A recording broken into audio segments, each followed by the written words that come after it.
আধা পিন্ধা পেণ্ট দাঙি ধাবাৰ ভিতৰৰ পৰা দৌৰ দিলে সুন্দৰী বোৱাৰীয়ে। পেণ্টটো খোলা আছে, টানি টানি দৌৰ। সুন্দৰী যুৱতীৰ দিন উকলিল। এবাৰ ধাবাত সুন্দৰী বোৱাৰীৰ এণ্ট্ৰি।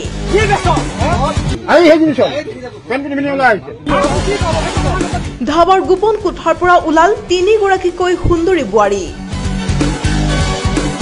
গৰমত গৰম হোৱা দেহা আৰু গৰম কৰিছে তিনি সুন্দৰী বোৱাৰীয়ে। এইবাৰ ধাবাত সুন্দৰী বোৱাৰীৰ এণ্ট্ৰি।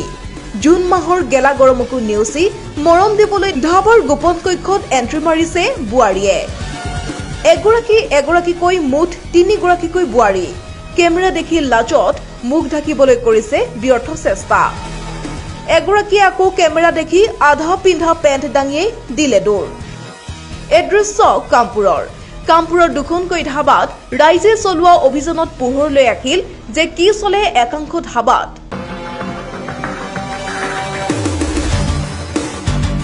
কামপুৰ কচুৱা সংযোগী পথৰ কাষত থকা জোনবাই আৰু বৃন্দাবন ধাবাত দীৰ্ঘদিনৰ পৰাই দেহ ব্যৱসায় চলি অহাৰ অভিযোগ উঠি আহিছিল।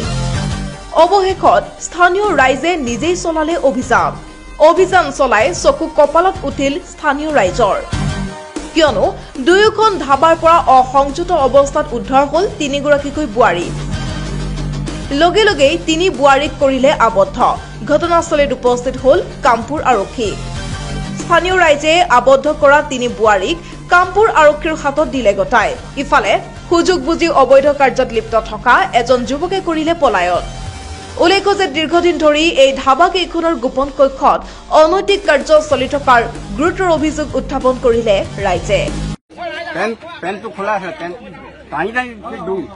কোন ক'ত পাইছিলে আপোনালোকে? যোনবাই মই নিজ চকু আপোনাক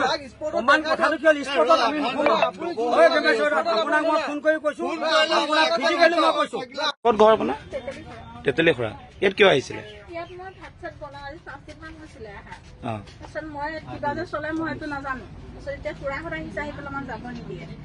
ৰাইজেতো এতিয়া আপোনাক সেই ৰুমটোৰ ভিতৰৰ পৰা ওলাই অহা দেখিছে। যেতিয়া মানুহকেইজন বয়সস্থ মানুহ কাৰণে মোক মানুহ গৈ পেলাই কাপোৰ কেইটা পিন্ধি লওঁ, মই পিন্ধিবলৈ তালৈ গৈছো।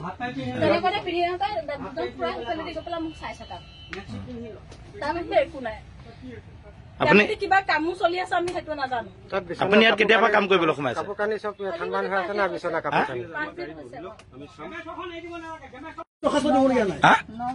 নগাঁও। ইয়াত কিয় আহিছিলে? কি হয় ধন্তি? কি হয় আপুনি? মোৰ দাদা হয়। কেনেকুৱা ধৰণৰ ৰিলেশ্যনৰ? পাতি লোৱা দাদা।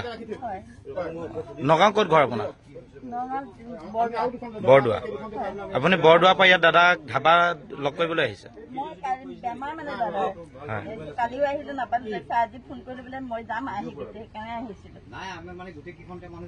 বেমাৰ হলে আপুনি হস্পিটেলত যাব লাগিছিলে। তেখেতো হস্পিটেলত আছে চাগে। আপোনাৰ লগত থকা গৰাকী ঘৰ ক'ত? তেতেলী খোৱা বোলে। ইগৰাকী ঘৰ তেতেলী খোৱা। তেওঁ বোলে মতা মানুহে কাম কৰিব নোৱাৰে। কামপুৰৰ পৰা ৰূপজ্যোতি ভূঞাৰ ৰিপৰ্ট, প্ৰতিবিম্ব লাইভ।